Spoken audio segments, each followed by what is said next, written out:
Hello everyone. The course that I'm going to take up is Formal Languages and Automata Theory. This course is also called as Theory of Computation. This course talks about all the theory behind the modern day computers. There are two important aspects to be understood in this course. Number one, formal languages, and number two, automata theory. Let us first define these two terms. Formal languages. In mathematics, computer science, and linguistics, a formal language consists of words whose letters are taken from an alphabet and are well formed according to a specific set of rules.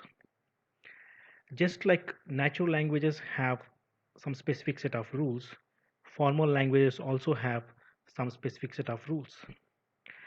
Just like the words of natural languages have letters which come from an alphabet. For example, English letters come from the alphabet consisting of A, B, C, D, so on up to Z. Similarly, formal languages words also have letters which come from an alphabet. Some examples of formal languages are regular languages, context-free languages, context-sensitive languages, and recursively enumerable languages. Define automata theory. The word automata, which is the plural form of automaton, is a Greek word which means self-acting.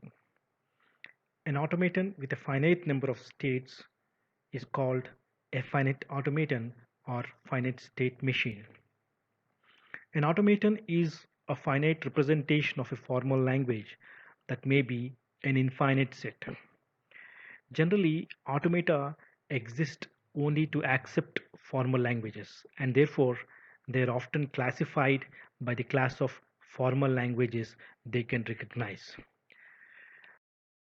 Examples of finite automata are deterministic and non-deterministic finite automata, push-down automata, linear bound automata, and Turing machine.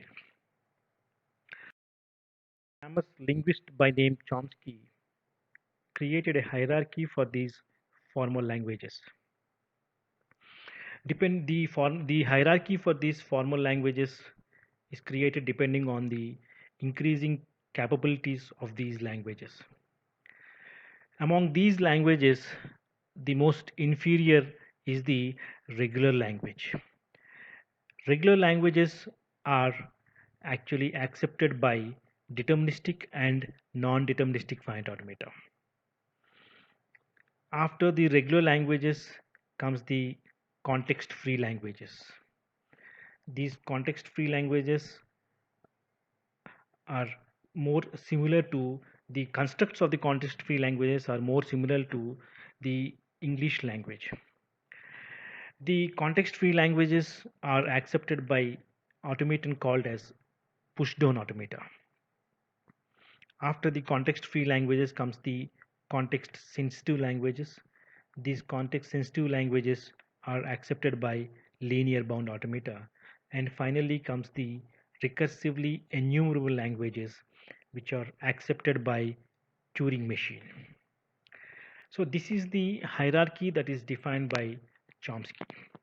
Now let us start getting into the details of automata. So now let us have a very quick introduction to finite automata. Finite automata are a useful model for many important kinds of hardware and software. A few of the important kinds are: number one, software for designing and checking the behavior of digital circuits. The lexical analyzer of a computer, the lexical analyzer of a compiler, which is a very important application of finite automata. Text search software, software where a finite number of distinct states are available. So these are all the different areas where finite automata are going to be very useful, and finite automata has application in these all these areas. So let us look at some examples of finite automata. So one fine example of automaton is an on and off switch. The on and off switch is going to have two states. One of the states is called as off state, another state is called as on state. So this on and off switch actually moves from one state to another. It moves from off state to on state and then from on state to off state. So this is the way in which an on and off switch is going to exist. And this is an example of finite automata. One more example of a finite automata is the one which is used in the compilers. Here we have an example automaton which accepts the keyword called as then. In this finite automaton, the start state is going to accept the letter T and goes to one state. Then H is taken and then it moves on to the next state. And after N is being taken, the finite automata moves to the final state and the keyword then is accepted. So these are a few examples of finite automaton. Now let us look at the automaton and its complexity. So what do I mean by automaton and complexity? So automaton are essentially for the study of limits of computation. So there are two important issues that we need to understand why we study automaton. By the study of automata, we understand what can a computer do at all, and number two, what can a computer do efficiently. The aspect of what can a computer do at all is called as decidability, and the aspect what can a computer do efficiently is called as tractable or intractable. If it can be done efficiently, then it is going to be called as tractable, otherwise it is going to be called as intractable. So problems which can be computed come into the class of problems which are called as decidable.